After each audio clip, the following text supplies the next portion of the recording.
रघुवंशाचा तिसरा सर्ग आपण अभ्यासत होतो आणि तिसऱ्या सर्गामधल्या 44व्या श्लोकापर्यंत आपण पोहोचलेलो होतो. 44व्या श्लोकामध्ये कालिदास म्हणतायत, मखांश भाजाम प्रथमो मनीषिभिः त्वमेव देवेंद्र सदा निगद्यसे अजस्र दीक्षा प्रयतस्य मद्गुरोः क्रिया विघाताय कथम प्रवर्तसे.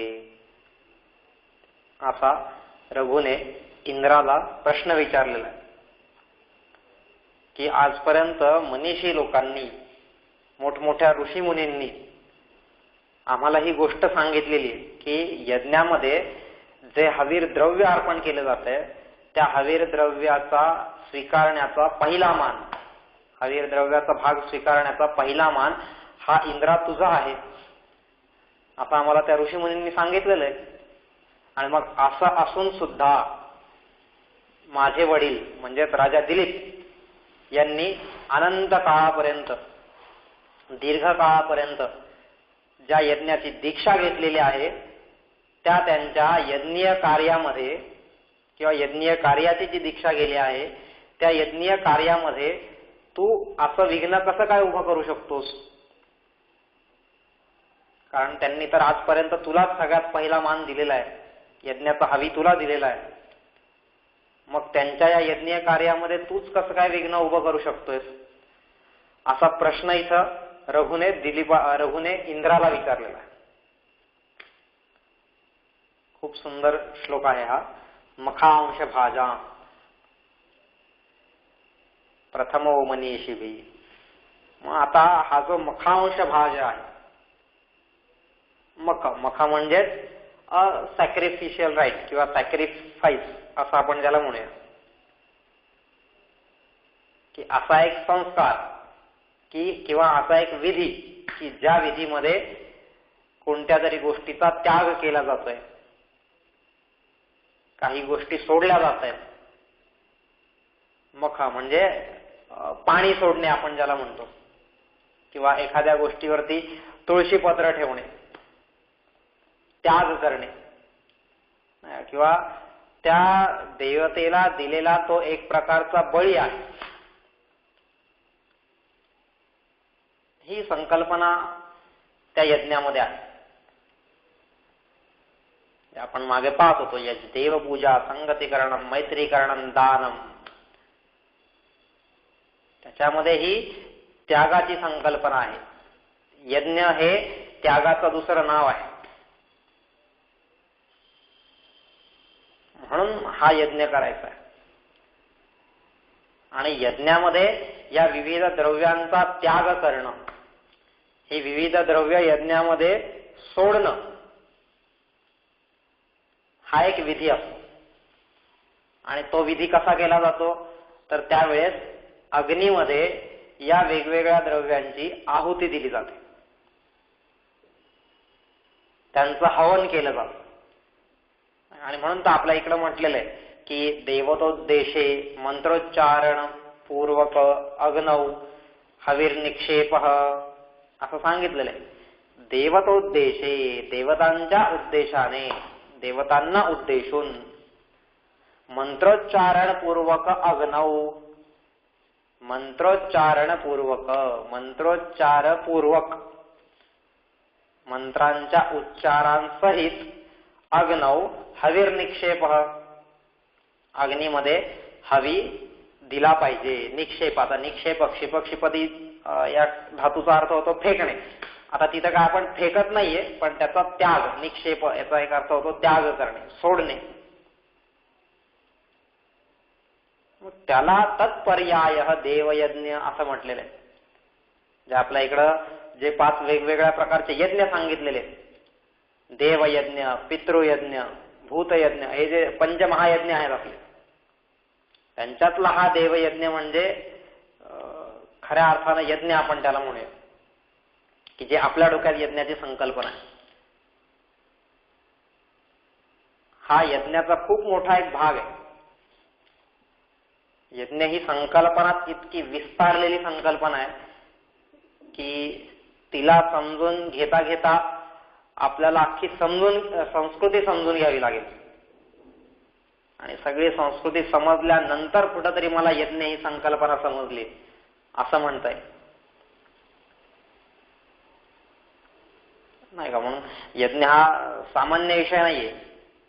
कोणतंही शास्त्र उचला तुम्ही, प्रत्येक शास्त्राने या यज्ञावरती प्रकाश टाकलेला आहे. महाभारत असेल, रामायण असेल, गीता असतील, उपनिषद असतील, वेद, आरण्यक, ब्राह्मण, सूत्र ग्रंथ, कोणतेही वाङ्मय तुम्ही या, प्रत्येक वाङ्मयाने या यज्ञावरती प्रकाश पाडलेला आहे. पुराण असतील. मग आता या यज्ञामध्ये त्यागाचं महत्व का बरं आहे? त्याग करणं, देवतोद्देशे मंत्रोच्चारणपूर्वक अग्नौ हविर्निक्षेप, की तो हवी सोडला पाहिजे त्याच्यामध्ये. देवतोद्देशेन मंत्रणा नाही का, मंत्रेन अग्नौ हविः निक्षेपे हविक्षेपे असं त्यांनी सांगितलेलं. आता हा जो हवीर द्रव्य आहे, हे हवीर द्रव्य म्हणजे आपण तसं पाहिलं तर आपल्याला वाटतं काहीतरी तूप, काहीतरी धान्य, काहीतरी समिधा नाही का. या गोष्टी त्या यज्ञीय कुंडामध्ये, यज्ञीय पात्रामध्ये सोडल्या जातात आणि त्याला खऱ्या प्रकारचं हवन म्हणतात. मग त्याच्यात ते सांगतात आपल्याला सगळीकडं. मीमांसा असेल, वेगवेगळ्या प्रकारची शास्त्र असतील, यजुर्वेद असेल नाही का, यजुर्वेदाची जी उपनिषद असतील, यजुर्वेदाचे आरण्यका असतील, यजुर्वेदाचे ब्राह्मण ग्रंथ असतील, हे प्रत्येक जण, मग तिथं शुल्वसूत्र असतील, त्या प्रत्येक ठिकाणी कुठं ना कुठं आपल्याला या हवीर द्रव्यांबद्दल माहिती मिळते. हवीर द्रव्यांचा त्याग कसा करायचा आहे, कशासाठी करायचा आहे, कशा प्रकारे करायचा आहे. पण त्याच्यासाठी आपण तिकडे गेलो पाहिजे. आता हा जो द्रव्य त्याग आहे हा का बरं आहे, तर हा द्रव्य त्याग समजून घेण्यासाठी, द्रव्य म्हणजे तर आहे कोणतीही गोष्ट ही द्रव्यामध्ये मोडणार आहे. पण मग आता द्रव्य हा शब्द जो आहे तो द्रव्य शब्द हा प्रत्येकाने वेगवेगळ्या प्रकारे सांगितलेला आहे. प्रत्येकाचा द्रव्य या शब्दाचा अर्थ किंवा द्रव्य या शब्दाकडे पाहण्याचा दृष्टिकोन हा वेगवेगळा आहे. आपल्या इकडं 9 दर्शन आहेत, 3 नास्तिक 6 आस्तिक. त्याच्यातलं जरी प्रत्येक दर्शन पाहिलं तरी वेगवेगळं सांगतायत. वर्गात मुलांना विचारलं द्रव्य म्हणजे काय, मुलं सांगतात द्रव्य म्हणजे जो पदार्थ वाहतो, जो पदार्थ प्रवाही आहे त्याला द्रव्य म्हटलेलं. आणि बिचारी ती पण काय जिथून शिकून आलेली असतात शाळांमधून, त्यांना पण असं शिकवलेलं असतं, त्याला द्रव्य म्हणतात. आता त्याला द्रव्य म्हणतात की द्रव म्हणतात हा वेगळा प्रश्न आहे. द्रव शब्द वेगळा आहे आणि द्रव्य शब्द वेगळा आहे. आता द्रव्य म्हटल्यानंतर ही काहीतरी एक प्रकारची वस्तू झाली, पण ही वस्तू आहे ती स्थायू पण असू शकते, ती वायू पण असू शकते, ती द्रव पण असू शकते. पण ही गोष्ट लवकर डोक्यात उतरत नाही. आणि वाटतं द्रव्य म्हणजे काहीतरी लिक्विड. आणि म्हणून मग नाही, यज्ञामध्ये द्रव्य अर्पण करायचं म्हणजे मग तूप किंवा जे काय तेल असेल, डालडा असेल, जे काही द्रव पदार्थ त्या अग्नीला पोषक ठरतील ते त्याच्यात सोडायचे. आणि म्हणून स्वाहा स्वाहा स्वाहा करत राहिलं की संपला विषय आणि मग माझा यज्ञ पूर्ण झाला. अशी ही यज्ञाची संकल्पना नाही. देवतोद्देशेनं नाही का, देवतांच्या उद्देशाने मला ही गोष्ट जर करायची आहे तर त्याच्यामागे काहीतरी महत्वाचा भाव आहे नाही का. तर्कसंग्रह लिहिलेला आहे. अन्नम भट्ट नावाचे एक न्याय वैशेषिकाचे खूप मोठे पंडित होऊन गेलेत, विद्वान होऊन गेलेत, की ते इतके मोठे विद्वान होते की त्यांच्या नावावरती एक संस्कृतामध्ये म्हण आलेली त्यांच्यावरून, काशी गमन मात्रेण नान्नम भट्टा येते द्विजः. अशी ती म्हण आहे की अन्नम भट्ट हे इतके विद्वान पंडित होते की सगळ्या शास्त्रांवर त्यांनी प्रभुत्व मिळवलेलं होतं. आणि अगदी या मध्ययुगीन काळात झालेले आहेत, ते काय फार जुने नाहीयेत किंवा फार एकदम प्राचीन काळातले आहेत अशातला भाग नाही. ज्यावेळेस भारत हा परकीयांच्या गुलामीमध्ये होता त्यावेळेस हे अन्नम भट्टांसारखे विद्वान होऊन गेलेले आणि इतके विद्वान की काशी गमन मात्रेण नान्नम भट्टा येते द्विज असं सांगितलेलं आहे की फक्त आणि फक्त काशीला जाणे, काशी गमन मात्रेण, कारण त्यावेळेस काशी हे विद्येचं खऱ्या अर्थानं माहेर घर मानलं जायचं. आज आपण बाकीची शहरं मानतोय आणि तिथे कोणती विद्या मिळते आणि कोणती नाही मिळते हे काही विचारायला नको. पण ती काशी ही विद्येचं किंवा सरस्वतीचं निवासस्थान मानलं जायचं.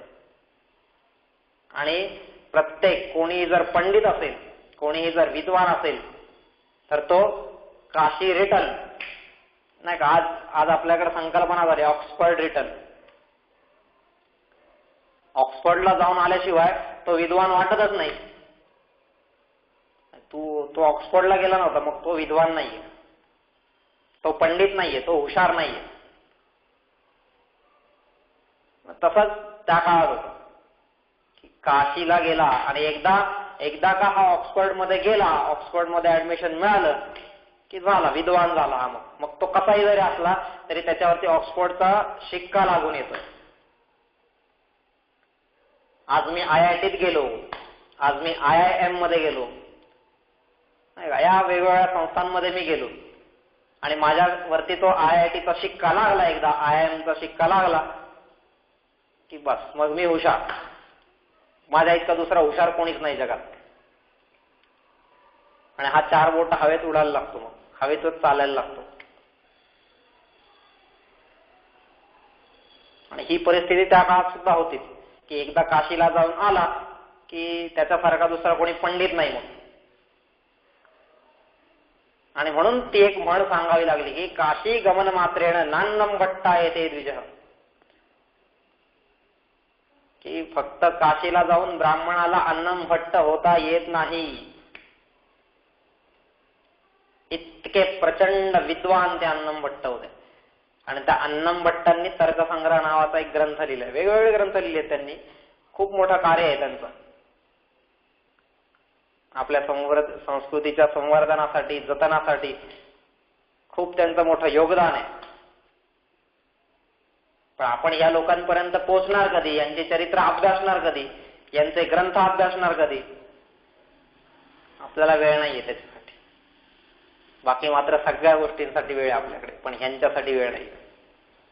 असो, त्या अन्नम भट्टांनी या तर्कसंग्रहामध्ये न्याय आणि वैशेषिकांचे सिद्धांत मांडलेले. आणि त्यावेळेस ते सुरुवातीला सांगतायत की बालानाम सुखबोधाय क्रियते तर्कसंग्रह. हा जो तर्कसंग्रह आहे हा मी कशासाठी करतोय? बालानाम सुखबोधाय. हे या फिलॉसॉफीच्या क्षेत्रामध्ये, या दर्शनशास्त्राच्या क्षेत्रामध्ये, शास्त्रीय वातावरणामध्ये जो पहिल्यांदा प्रवेश करतोय तो बालकच आहे त्याच्यासाठी. मग त्याचं वय भले 50 असो, 80 असो, 100 असो, पण त्याने आज जर त्या शास्त्रात प्रवेश केलेला आहे ना तर तो त्या शास्त्रासाठी बालकच आहे. आणि त्या बालकाला समजावं, त्याला सुखाने या गोष्टीचा बोध व्हावा म्हणून मी हा तर्कसंग्रह लिहितोय. आणि खूप महत्वाचा ग्रंथ आहे. त्या तर्कसंग्रहामध्ये त्यांनी सांगितलेलं आहे की 7 प्रकारचे पदार्थ आहेत. द्रव्य गुण कर्म सामान्य विशेष समवाया भावा सप्त पदार्था, असं ते पहिलं सूत्र सांगतात. आणि मग पहिलं सूत्र झालं की लगेच ते पुढे म्हणतात की मग द्रव्य कोणकोणती आहेत. त्याच्यामध्ये ते म्हणतात पृथ्वी आप तेज वायू आकाश काल दिक आत्मा मन, नाही का. ही सगळी 9 द्रव्य आहेत. सांगण्याचं तात्पर्य की त्यांनी पृथ्वी, आप म्हणजे पाणी, तेज म्हणजे अग्नी, वायू, आकाश, दिक म्हणजे दिशा, काल म्हणजे काळ, आत्मा आणि मन,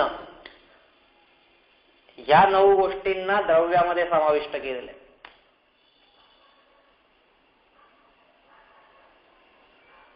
आता इथं वेगवेगळ्या यज्ञीय संकल्पना सांगणारे जे ग्रंथ आहेत त्या वेगवेगळ्या ग्रंथांनी द्रव्य म्हणजे कोणी काही तेल, तूप, भात इत्यादी जे काही साळी असतील त्याला द्रव्य म्हटलेलं आहे. काही ठिकाणी कुठे ते संविधान द्रव्य म्हटलं असेल. प्रत्येकाने द्रव्य या शब्दाचं वेगवेगळं अर्थघटन केलेलं आहे. आणि मग त्या द्रव्याचं हवन, त्या द्रव्याचा त्याग, ते द्रव्य सोडणं. तसं आपण पाहायला गेलं तर द्रव्य ही संकल्पना खूप मोठी. आता द्रव्यामध्ये कशा कशाचा समावेश होतो, कशाचा होत नाही, हे प्रत्येकाची वेगवेगळी मतं आहेत. आणि त्या मतमतांतरामध्ये आपल्याला पडण्याचे काही कारणही नाहीये. जिथं माझं चारित्र्य संवर्धन झालं पाहिजे, जिथं माझं शील संवर्धन झालं पाहिजे, जिथं माझं विचार मंथन झालं पाहिजे, जिथं उद्धरेदात्मनात्मानं झालं पाहिजे, तिथं या सगळ्या गोष्टींमध्ये विचारामध्ये पडण्याची आवश्यकता नाही. पण या द्रव्यांचा जर त्याग करायचा असेल आणि तो त्याग जर आपल्या संस्कृतीने सगळ्यात मोठा मानलेला असेल तर फक्त अर्धा किलो डालडा, 1 किलो तूप, अर्धा किलो तांदूळ जे काय असतील ते त्याचा त्याग करून मी जर एवढा मोठा बनणार असेल तर आजपर्यंत सगळं जग यज्ञ करून बसलं असतं ना. सगळं जग मोठं झालं असतं. आणि सर्वे त्र सुखिनः सन्तु सर्वे सन्तु निरामयाः सर्वे भद्राणि पश्यन्तु मा कश्चित् दुःख भाग भवेत्. ही जी संकल्पना आहे ऋषीमुनींची, ही संकल्पना सहज उदयास आली असती, पण तसं होत नाहीये. मग या द्रव्य त्यागाचा अर्थ काय आहे ते आपण समजून घेतलं पाहिजे. आता ह्याच्यासाठी जर मला त्याग काय आहे हा त्याग आधी मला समजून घ्यावा लागेल.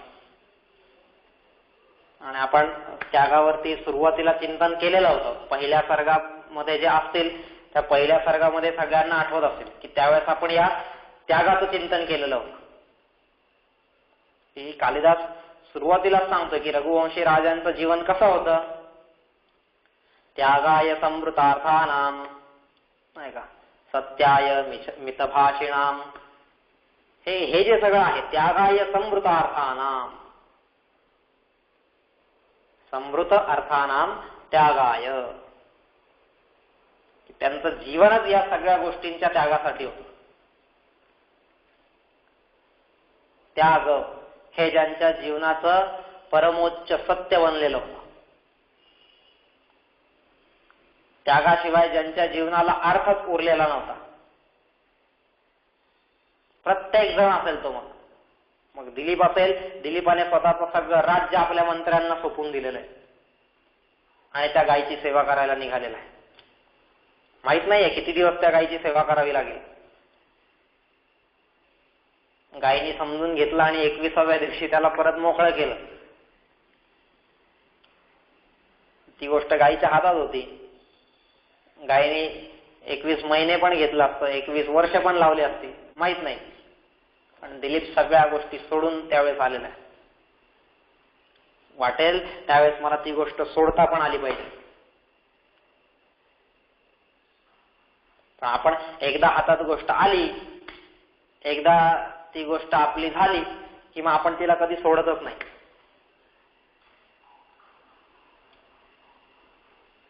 कोणतेच नाही. मग आपण नाही का आपल्या साधे घरात जरी पाहिलं ना आपण, तरी घरामध्ये आपल्या कितीतरी वस्तू अशा असतात खरं तर ज्यांची आपल्याला काहीच गरज नसते, ज्या वापरायच्या सुद्धा नसतात, पुढेही कामाला येणार नसतात, पण तरी आपण नाही ही गोष्ट कामाला येईल बरं का, ही वस्तू कामाला येईल बरं का, आणि असं म्हणून आपण ते घरामध्ये उगाच असतो सगळा कचरा साठवत जातो. का? कारण ती गोष्ट आपल्याला सोडवत नाही. साध्या त्या भंगाराचा सुद्धा आपल्याला त्याग करावा वाटत नाही, तर या सत्ता, संपत्तीचा, वैभवाचा, पदाचा, प्रतिष्ठेचा, मानाचा, सन्मानाचा, रूपाचा, या सगळ्या गोष्टींचा त्याग आपण कधी करणार आहे? त्याग ही संकल्पना समजून घेतली पाहिजे आधी. त्याग जर समजून घेतला तर यज्ञ खऱ्या अर्थानं समजेल. देवपूजा, संगतीकरणम, मैत्रीकरणम, दानम, हा जो दानम आहे,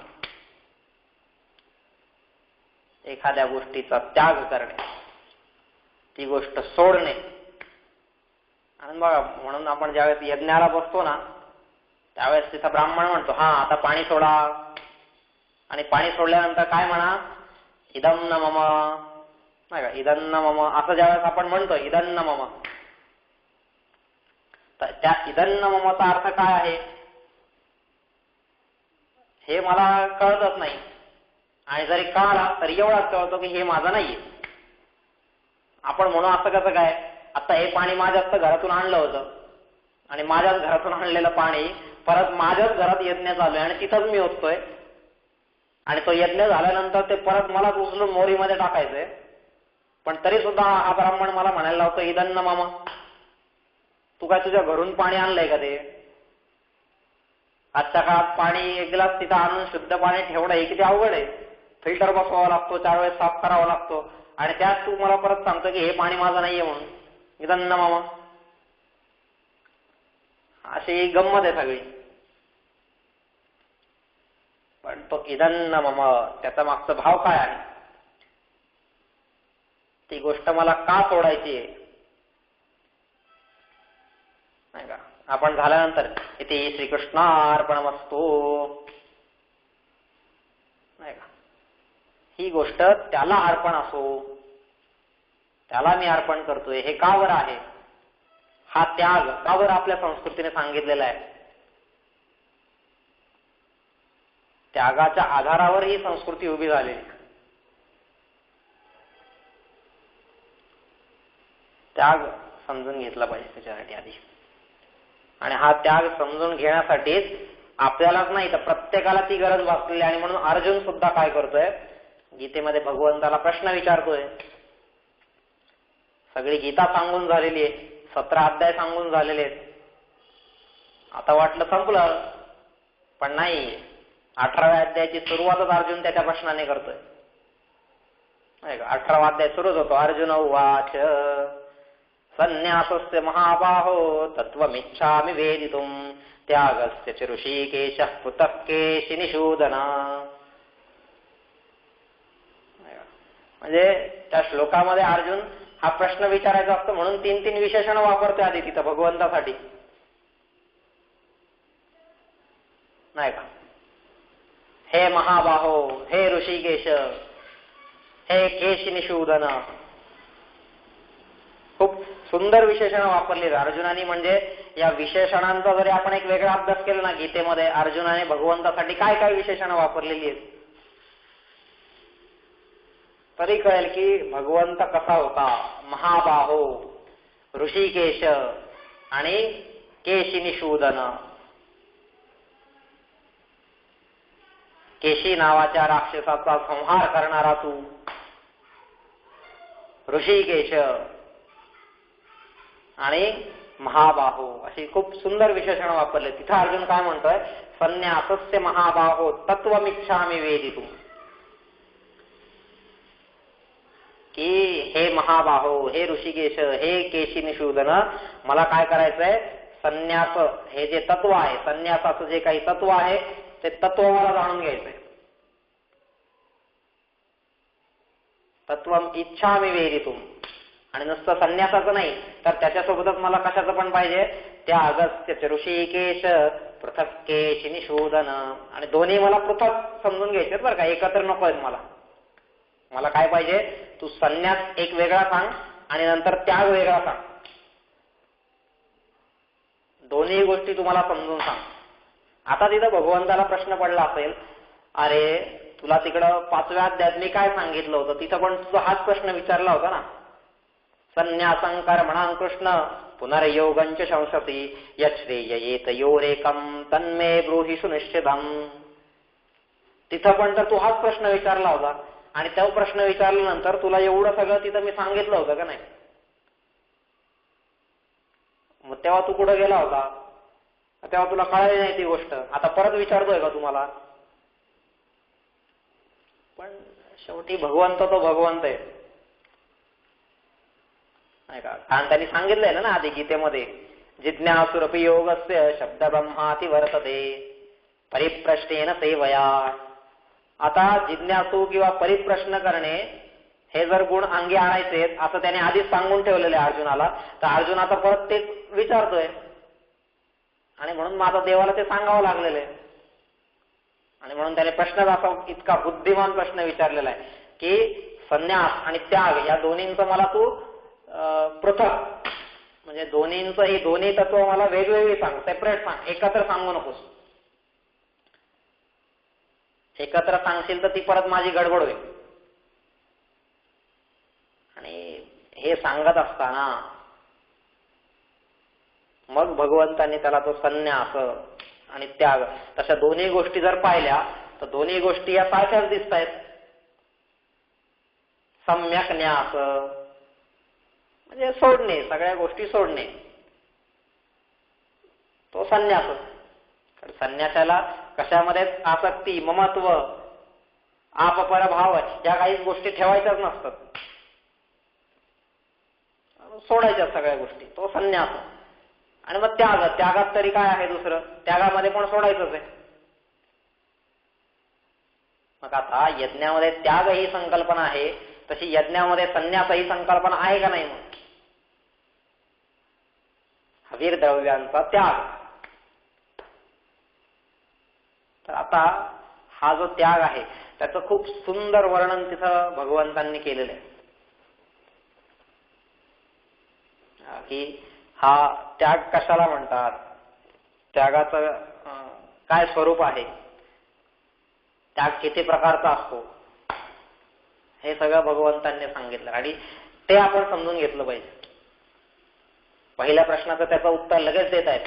श्री भगवान वाच काम्यानां कर्मणान्यासं संन्यासं कवयो विदुः सर्व कर्म फलत्यागं प्राहुस्त्यागं विचक्षणाः.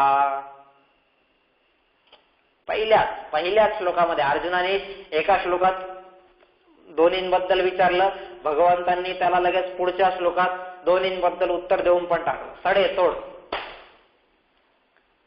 एक घाव दोन तुकडे धर, तुला हे उत्तर पाहिजे ना, दिलेलं आहे मी. काम्यानां कर्मणान्यासं संन्यासं. आणि हे कोण म्हणतंय? मी नाही म्हणत आहे, कवयो विदुः.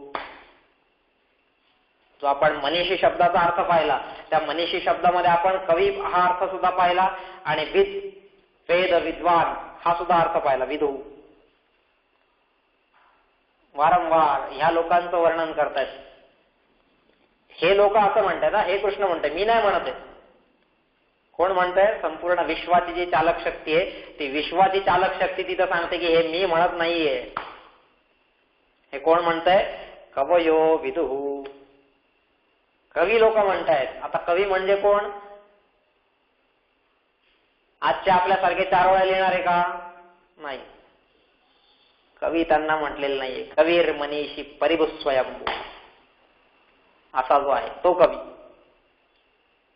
आता हे ऋषी मुनी असं सांगतात, मी सांगत नाहीये. काम्यानां कर्मणान्यासं, काम्य कर्मांचा त्याग किंवा काम्य कर्मांना सोडणं म्हणजे संन्यास आहे.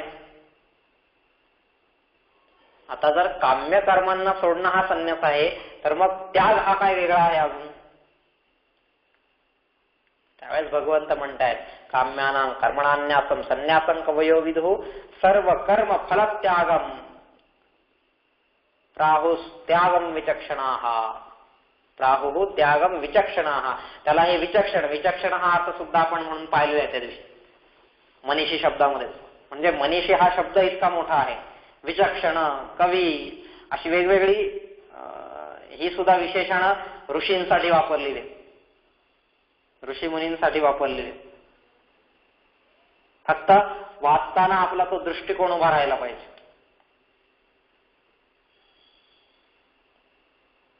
आणि तर माझ्या जीवनाला सुद्धा एक वेगळा सुगंध प्राप्त होत जातो. आपण नुसतं एक यंत्रवत वाचायचं म्हणून वाचतो. बाबा रोज 5 पानं ठरलेत माझी, मी रोज 5 पानं वाचून पुढे जाणार. माझ्या सिलेबस मध्ये आलेलं आहे, ह्या आठवड्याचा माझा सिलेबस, आणि ह्या आठवड्यातला एवढा सिलेबस मला पूर्ण करायचा. मग तो मला समजो नाही समजो तो भाग नंतरचा, मी सिलेबस पूर्ण करणार. सिलेबस पूर्ण करणाऱ्या वाचनातून कधीही जीवन उभं राहू शकणार नाही. जीवनाला गती मिळणार नाही, जीवनामध्ये कृतिशीलता उभी राहणार नाही, जीवन रसरशीत होणार नाही, जीवन सुगंधित होणार नाही. सिलेबसच्या बाहेर येऊन वाचता आलं पाहिजे, तर कुठेतरी खऱ्या अर्थानं या वाचनातून जीवन उन्नत होण्याचा प्रयत्न करता येईल. असं तर इथं काम्यानां कर्मणान्यासम म्हणजे काम्य कर्मांचा त्याग म्हणजे संन्यास, आणि मग सर्व कर्म फलत्यागम सगळ्याच कर्माच्या फळांचा त्याग, सगळ्याच कर्मांच्या फळांचा त्याग, याला त्याग म्हटलेला आहे. त्यामुळे आपल्या संस्कृतीने जिथं जिथं त्याग हा शब्द उच्चारलेला असेल ना, तो त्याग हा शब्द या अर्थाने हवन करणे, आहुती देणे, त्याग करणे, तुळशीपत्र ठेवणे, पाणी सोडणे, ह्या सगळ्या गोष्टी. कशावरती पाणी सोडायचंय मला, तर मला सर्व कर्म फलत्यागम, माझ्या सगळ्याच कर्मांच्या फळांचा त्याग करता आला पाहिजे, त्याला त्याग म्हटलेलं आहे. ही यज्ञाची मूळ संकल्पना आहे, हा यज्ञामागील भाव आहे. ते हवन आहे, ती आहुती आहे, ते हवीर द्रव्य देणं आहे, त्याच्या मागे हा त्याग, ही भावना आहे, ही संकल्पना आहे. आपल्याला वाटतं नाही ऋषी मुनी फक्त बसले आणि स्वाहा स्वाहा स्वाहा स्वाहा चाललेले, बरं वाटतंय तेवढं. पण नाका डोळ्यात धूर जातोय, काही त्या यज्ञ पात्रात काय चाललंय, तिथंच आहुती पडते का नाही हे पण काही कळत नाहीये, आणि नुसतेच बसून स्वाहा स्वाहा करतायत.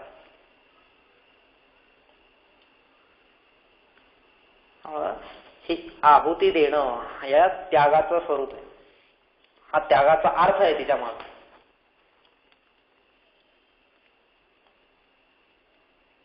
ज्यांचं जीवन त्यागाय संभृतार्थाना, त्यागासाठी ज्यांचं जीवन आहे, आणि त्यांचं जीवन कसं होतं तर त्यजेद एकं कुलस्य अर्थे ग्रामस्य अर्थे कुलं त्यजेत, ग्रामं जनपदस्यार्थे आत्मार्थे पृथ्वीं त्यजेत. त्या प्रत्येक गोष्टींच्या त्यागासाठी जो कायम तत्पर होता. त्यजेत एकं कुलस्य अर्थे, कुळाचा उद्धार जर करायचा असेल तर त्यासाठी कुळातल्या एखाद्याचा त्याग करावा लागला तरी चालेल, तो त्याग केला पाहिजे.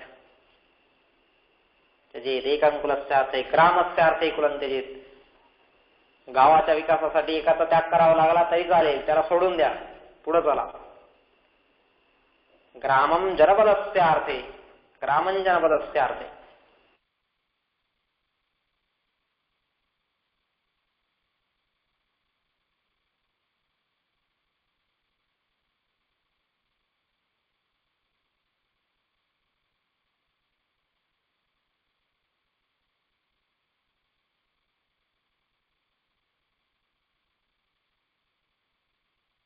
मध्ये पाणी मिळण्यासाठी जर इथं एक गाव उद्ध्वस्त होत असेल तर नक्की करा, त्या गावाला दुसरीकडे जाऊन बसायला सांगा, दुसरीकडे त्या गावाला जागा द्या, शेती द्या, त्याचा त्याग करायला शिका. ग्रामं जनपदस्य अर्थे आत्मार्थे पृथ्वीं त्यजेत. पण स्वतःसाठी मात्र स्वतःचा विकास करायचा असेल आणि त्यासाठी जर पृथ्वीचा सुद्धा त्याग करावा लागला तरी चालेल, तो केला पाहिजे. आत्मार्थे पृथ्वीं त्यजेत. आता हा त्याग जर करायचा आहे तर कशाचा त्याग करायचा आहे, तर तो या कर्मफळांचा त्याग करायचा आहे. सर्व कर्म फलत्यागम प्राहुस्त्यागम विचक्षणाः. आणि हे कोण म्हणतंय? विचक्षण लोक म्हणतायत, कवी लोक म्हणतायत, विदुर लोक म्हणतायत. विदुः कवयो विदुः विचक्षणाः. आता हे जर विचक्षण लोक सांगत आहेत, विदू लोक सांगत आहेत, कवी लोक सांगत आहेत, भगवंत स्वतः सांगत आहे. कारण त्यावेळेस तो कृष्ण नव्हता.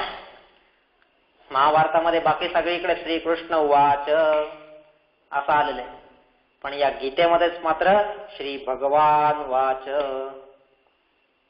गीता सांगत असताना तो कृष्ण नव्हता, तो कोणी यदुवंशातला नव्हता, तो कोणी गवळ्याचा पोरगा नव्हता, तो साक्षात भगवंताचं स्वरूप होता. आणि म्हणून जिथं ते भगवंत स्वतः सांगतोय की काम्यानां कर्मणान्यासम संन्यासम आणि सर्व कर्मफलत्यागम प्राहुस्त्यागम, त्या कर्मफळांचा त्याग जिथं होत असेल ना, तो खऱ्या अर्थानं यज्ञ आहे.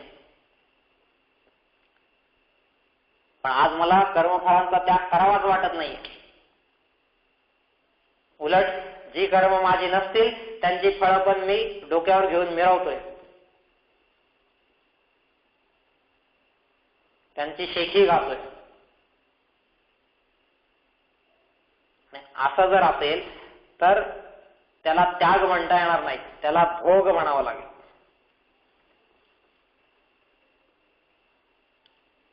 आपली संस्कृती ही भोगाची नसून त्यागाची आहे.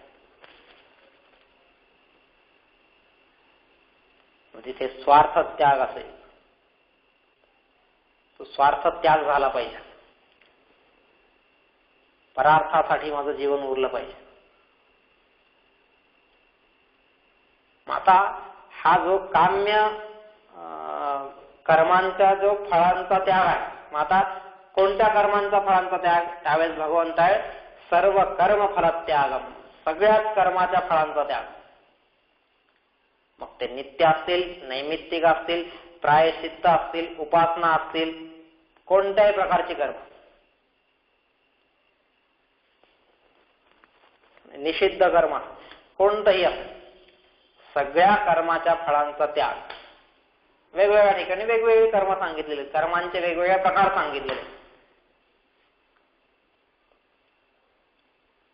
वेगवेगळ्या अर्थाने सांगितलेले आहेत. ते कुठं उत्क्षेपण, अपक्षेपण, आकुंचन, प्रसारण, गमन अशी कर्म सांगितलेली आहेत, तर कुठेही नित्य, नैमित्तिक, प्रायश्चित्त, उपासना, निषिद्ध ही कर्म सांगितलेली. मग माझ्या सगळ्याच कर्मांच्या फळांचा त्याग मला करता आला पाहिजे. नित्य कर्म, नित्य कर्म. रोज मी सकाळी उठून आंघोळ करतोय, दात घासतोय, इतर सगळ्या ज्या गोष्टी करतोय मी, नित्य कर्म आहेत ती माझी. त्या नित्य कर्मांच्या फळाचा त्याग झाला पाहिजे.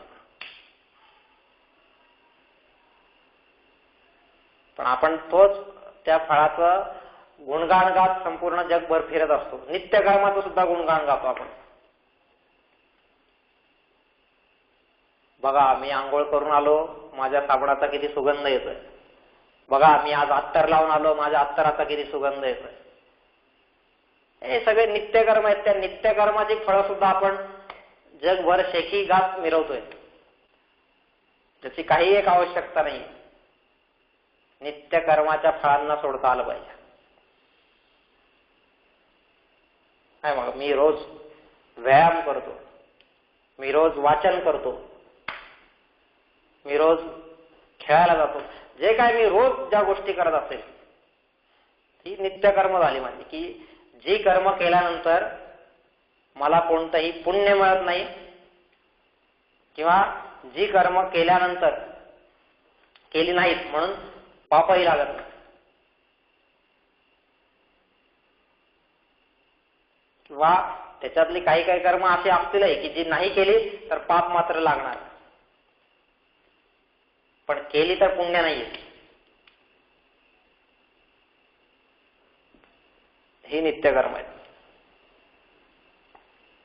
त्या नित्यकर्मांच्या फळांचा त्याग. तसा नित्यकर्माच्या फळांचा त्याग आहे, तसाच पुढे नैमित्तिक कर्म येतात. नैमित्तिक कर्म, काहीतरी निमित्ताने मी एखादं कर्म करतोय, रोज रोज ते कर्म करत नाहीये, काहीतरी निमित्त असते नाही का. रोज मी आपला खाली जमिनीवर बसूनच मांडी घालूनच जेवत असतो, पण आज निमित्त आहे, आज कोणतरी पाहुणे घरी आलेत, मग चला लगेच टेबल खुर्ची लावा, मग बसायला बस्तर घ्या, किंवा पाट मांडा, पाटासमोर रांगोळी काढा, त्याच्यावरती ताट ठेवा वगैरे, या सगळ्या गोष्टी. हे झालं नैमित्तिक. कधीतरी करतो आपण ज्या गोष्टी, काहीतरी निमित्ताने. सण असतील, उत्सव असतील, त्या उत्सवांच्या निमित्ताने मी काहीतरी घरात पूजा करतोय, सत्यनारायण करतोय, त्या सत्यनारायणाचं फळ मी अख्ख्या आयुष्यभर घेऊन फिरतो. एखाद दिवशी काहीतरी जागरण गोंधळ घालतो, त्याचं फळ अख्ख्या आयुष्यभर घेऊन फिरतो. अरे ते नैमित्तिक कर्म आहे, ते तू त्या निमित्तासाठी केलेलं आहे, ते तू रोज रोज करत नाहीच.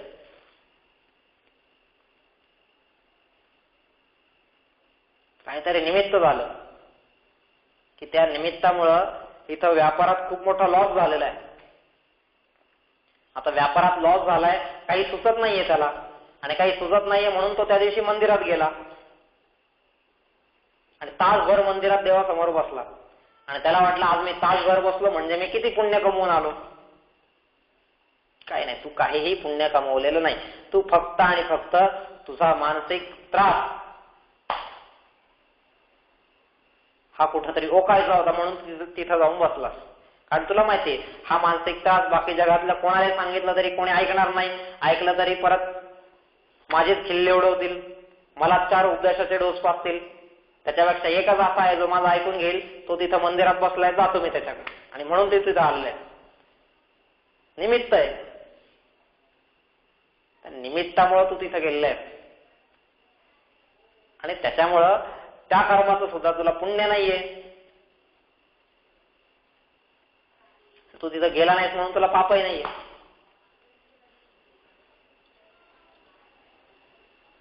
पण मी तिथं गेलो, ह्या कर्माचं सुद्धा मी फळ घेतो, ह्या कर्माचं सुद्धा मी श्रेय घेतो, आणि तिथून मी सगळ्या गावभर सांगतो, हो मी नेहमी मंदिरात जातो. नाही का त्या दिवशी गेलो होतो, आता तू नेहमी जातो म्हणतोस, मग तो दिवस का सांगतोय?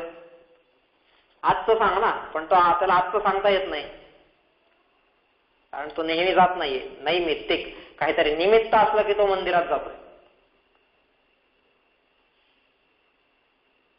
4 लोकांमध्ये गेला की मग त्याला वाटतं हा मला ही गोष्ट येते, ती 4 लोकांना दाखवली पाहिजे, म्हणून मग तो तिथं 4 लोकांमध्ये ती गोष्ट करतो.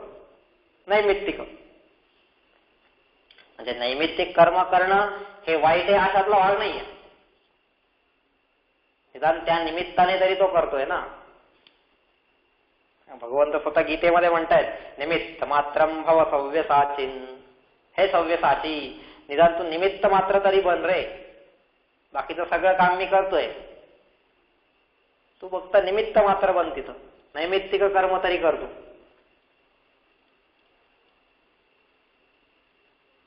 तसंच हे निमित्त साधून एखादं कर्म केलं तर त्याचं फळ मला अख्ख्या आयुष्यभर मिळवण्याची गरज नाहीये. पण नाही, ते त्याचं फळ मला माझ्या छातीपासून सोडताच येत नाहीये. त्याला मी अगदी छातीशी कवटाळूनच धरतो. आणि मग मी किती मोठा संन्यासी, मग मी किती मोठा धार्मिक, मग मी किती मोठा आध्यात्मिक. जसं नित्य कर्म आहे, जसं नैमित्तिक कर्म आहे, तसंच प्रायश्चित्त कर्म आहे. प्रायश्चित्त कर्म, एखाद्या गोष्टीचं प्रायश्चित्त घेणं. प्रायश्चित्त हे कशाचं घ्यावं लागतं तर निषिद्ध कर्म केल्याचं प्रायश्चित्त घ्यावं लागतं. जे कर्म निषिद्ध सांगितलेले शास्त्रांनी, त्या निषिद्ध कर्म केल्यानंतर जे कर्म करावं लागतं त्याला प्रायश्चित्त म्हटलेलं आहे. आणि कधीच प्रायश्चित्त कर्माचं फळ हे चांगलं नसणारच. कोणाला देहदंडाचं प्रायश्चित्त असेल, कोणाला वनगमनाचं प्रायश्चित्त असेल, कोणाला घर सोडून जाण्याचं असेल, कोणाला अजून काय असेल, प्रत्येकाला वेगवेगळी प्रायश्चित्त भोगावी लागलेली आहे.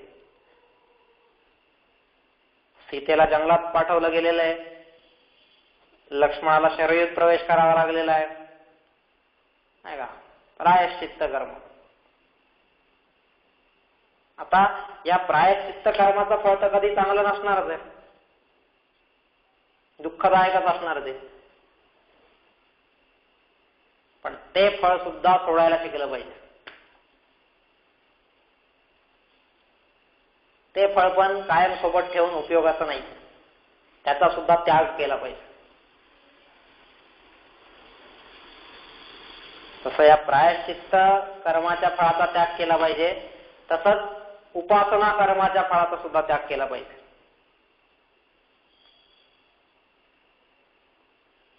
उपासना कर्म हे कर्मांचे वेगवेगळे प्रकार आहेत. त्या उपासना कर्मामध्ये मी एखाद्याची उपासना करतोय, एखाद्याचं भजन करतोय, एखाद्याचं पूजन करतोय, एखाद्याची भक्ती करतोय, एखाद्याचं श्रद्धापूर्वक स्मरण करतोय. उपासना त्याच्या जवळ जाऊन बसणं, उपआसन. जवळ जाऊन आसनस्थ होणं, बसणं, नाही का. मय्येव मन आधत्स्व मयि बुद्धिं निवेशय निवशिष्यसि मय्येव अत ऊर्ध्वन्न संशय. हे उपासना कर्म आहे. पण मी माझं चित्त भगवंतामध्ये ठेवलं आणि त्याचं फळ जर मी मागायला लागलो, त्याचं फळ जर मी घेऊन गेलो, तर त्या उपासना कर्माचा काही अर्थ नाहीये. आपल्याकडे संतांनी सांगितले, देव घ्या कोणी देव घ्या, देव घ्या फुका न लगे रुका. फुकट आहे ही गोष्ट. पण नाही, आम्ही आज त्याचं पण फळ मागतोय, त्याचा पण मोबदला मागतोय, नाही. आणि ते सोबत घेऊन मी जातो, जाण्याचा प्रयत्न करतो. ते जाता तर येतच नाहीये मला, पण मी जाण्याचा प्रयत्न मात्र करत असतो. ती केविलवाणी धडपड मात्र माझी सुरू असते. आपल्या इकडं उपनिषदकार सांगतायत, ईशावास्य उपनिषदात, न कर्म लिप्यते नरे. माणसाला कर्माचं कधीच लेपन होऊ शकत नाही. न कर्म लिप्यते नरे. पण मी मात्र कायम त्या कर्माचा आणि त्या कर्मफळाचा लेप माझ्या शरीराला लावूनच फिरायचा प्रयत्न करतो. कर्म जरी माझं असलं तरी ते माझच आहे. इति मे मे कुर्वाणम. आणि कर्म माझं नसलं तरी कर्म माझं ज्याप्रमाणे आहे हे सांगतोय, त्याचप्रमाणे फळ माझं नसलं तरी सुद्धा ते फळ सुद्धा माझ्याच कर्माचं आहे. आणि वृत्ती कशी आपली, की हे उपासना कर्म करतो, माहिती उपासना कर्माचं फळ काहीतरी चांगलंच असणार आहे, म्हणून ते मी हृदयाला कवटाळून, छातीला कवटाळून घेऊन जात असतो. पण त्याच वेळेस एखादा कर्म माझ्याकडून असं घडतं की जे कर्म निषिद्ध आहे, जे कर्म चुकीचं आहे, जे कर्म करण्यायोग्य नाहीये, जे कर्म करू नका तुम्ही असं सांगितलं गेलेलं आहे, पण ते कर्म माझ्या हातून घडते. आणि हे निषिद्ध कर्म घडल्यानंतर मग मात्र मी ते फळ काय करतो, नाही, मग ते फळ माझं नाहीये, नाही ही गोष्ट मी केलीच नाही, नाही मी त्याच्यात नव्हतोच. तिथं आपल्याला शास्त्रकार सांगतात, अरे कृते कारिते अनुमोदिते, हे तिन्ही उत्तरोत्तर त्याचे जास्त हक्कदार आहेत, जास्त अधिकारी आहेत. कृते कारिते अनुमोदिते. कृते म्हणजे जो स्वतः कृती करतोय, कृती करणारा. कारिते म्हणजे त्याच्याकडून ती कृती करवून घेणारा. आणि अनुमोदिते त्याला अनुमोदन देणारा, त्याला प्रोत्साहन देणारा. हे सगळे त्या फळाचे उत्तरोत्तर अधिकारी आहेतच. पण त्यावेळेस जो तो म्हणतो नाही मी नव्हतो त्याच्यात, मी तिथं नव्हतोच. निषिद्ध कर्माच्या वेळेस फळाचा त्याग करणं आणि फळाचाच नाही नुसता तर कर्माचा सुद्धा त्याग करायला आपण तयार असतो. पण नित्य नैमित्तिक प्रायश्चित्त उपासना यांच्या वेळेस तर कुठं जाते मग?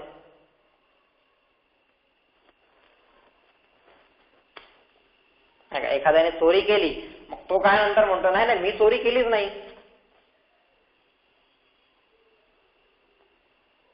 पण एखाद्याने जाऊन झाड लावलं एखादं तर तिथं आपण जाऊन नुसता हातात खोरं धरून काहीतरी घमेलं धरून एक फोटो काढून येतो आणि मग सगळ्या सोशल मीडियामध्ये बघा मी एक झाड लावून आलो, मी वृक्षारोपण करून आलो, आणि मग समोरच्या 100 झाडांचा फोटो हाच दाखवतो जसं काय यांनी 100 झाडं लावलेली आहेत तिथं.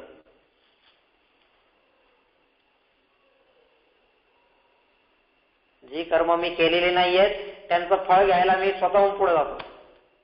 पण तेच निषिद्ध कर्माच्या वेळेस जे कर्म मी स्वतः केलेलं त्याचं पण फळ आणि ते कर्म सुद्धा दोन्ही मी अस्वीकार करतो. दोन्हींच्या वेळेस मी रांगेत सगळ्यात मागे जाऊन उभे राहतो. असं का बरं होतंय? हा थोडा विचार झाला पाहिजे. म्हणून भगवंत म्हणतात सर्व कर्म फलत्यागम प्राहुस्त्यागम विचक्षणा. सर्व कर्मांच्या फळांचा त्याग करता येणं ही महत्वाची गोष्ट आहे. आणि ते ज्याला जमलं तो खऱ्या अर्थानं ऋषी, तो खऱ्या अर्थानं संत, तो खऱ्या अर्थानं मुनी, तो खऱ्या अर्थानं देवर्षी, ब्रह्मर्षी, राजर्षी असे झालेले.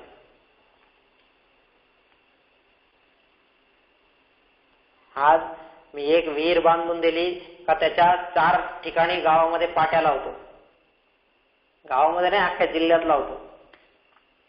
हल्ली तर सोशल मीडिया आहे, सगळीकडे लगेच बातम्यांमध्ये दिसतं अरे याने या गावात विहीर बांधली.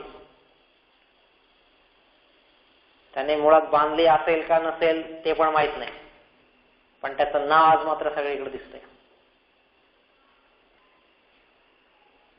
आज एखाद्या विधवेला काहीतरी शिलाई मशीन दिली की हा संपूर्ण जगात ओरडून सांगतो की बघा मी ही गोष्ट केली, हे कर्म माझं आहे आणि त्या कर्माचं फळ पण मलाच मिळालं पाहिजे.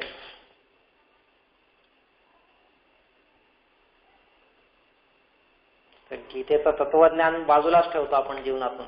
कर्मण्ये वाधिकार असते मा फलेषु कदाचन मा कर्मफल हेतु भू मा ते संगोस्त्व कर्मणि.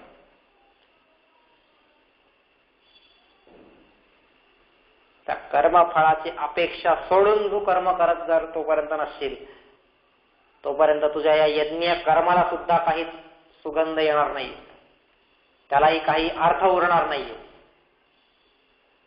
तू तुझ्या जीवनामध्ये कितीही मोठं काम करत असलास तरी सुद्धा त्या कामाला कोणत्याही प्रकारचा अर्थ उरणार नाही, अनर्थक काम ठरणार आहे. ते काम कधीच भगवंताला सुद्धा आवडणार नाही. आपली संस्कृती जर आपण अभ्यास केला तर कितीतरी हे सगळे राक्षस होते. बली काय होता? बली राक्षस होता. पण कसा राक्षस होता? तो तर यज्ञ करत होता, यज्ञ कर्म त्याचं चालू होतं आणि त्या यज्ञ कर्मामध्ये स्वतः भगवंताला येऊन विघ्न उत्पन्न करावं लागलेले. स्वतः भगवंताला ज्यावेळेस ते 3 पात भूमी देण्यासाठी बली पाणी सोडत होता त्यावेळेस त्या पात्रामध्ये शुक्राचार्यांना जाऊन बसावं लागलेले. अरे बाबा कशाला तू त्या विष्णूच्या नादात पडतोस, नको पडूस, तो तुझा यज्ञ विध्वंस करायला आलेला आहे, उद्ध्वस्त करायला आलेला आहे, यज्ञामध्ये बाधा उत्पन्न करायला आलेला आहे तुझ्या. जो यज्ञ करतोय त्याच्या यज्ञामध्ये जर बाधा उत्पन्न करण्यासाठी स्वतःला भगवंताला जन्म घ्यावा लागत असेल तर त्याला यज्ञ म्हणता येईल का? हा विचार नक्की झाला पाहिजे की माझ्या यज्ञामुळे भगवंताला तिथे येऊन तो यज्ञ थांबवावा लागत असेल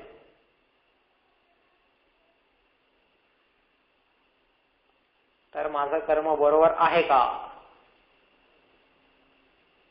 त्या कर्मातून मला जे फळ उत्पन्न करायचं होतं त्या फळाकडे मी जातोय का?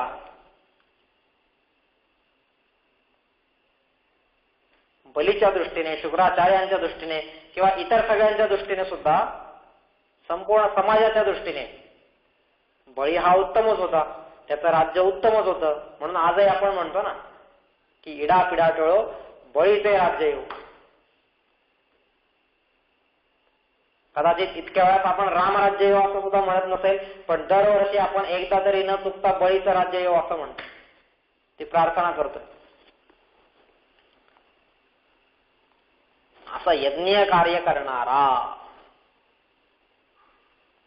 तो बळी होता. जरासंधाने यज्ञ करत होता आणि त्या यज्ञामध्ये बळी द्यायचा आहे, नाही का? देवतोद्देशेन मंत्रोच्चारण पूर्वक अग्नौ हवीर निक्षेपे, नाही का? हवीर निक्षेप, त्या हवीचा निक्षेप करणं. कोणाचा हवी द्यायचा, कोणाचा बळी द्यायचा, म्हणून त्याने 100 राजे, त्या 100 राजांना आपल्या तुरुंगात ठेवण्याचा प्रयत्न करत होता. नरकासुर, हा प्रयत्न करणारा नरकासुर, तो पण यज्ञच करत होता. तोच जरासंध, तो पण यज्ञच करत होता. राजश्री यज्ञामध्ये स्वतःला मान मागणारा शिशुपाल, तो सुद्धा यज्ञाच्या भल्यासाठी सांगत होता की नाही, तुम्ही या यज्ञामध्ये याला मान देऊ नका, याच्याने यज्ञीय संकल्पना भ्रष्ट होईल, उद्या लोकांचा यज्ञावरून विश्वास उडून जाईल. हे सगळी वाक्य आहेत त्याची तिथं. मग यज्ञाची चिंता करणारे हे एवढे लोक आहेत.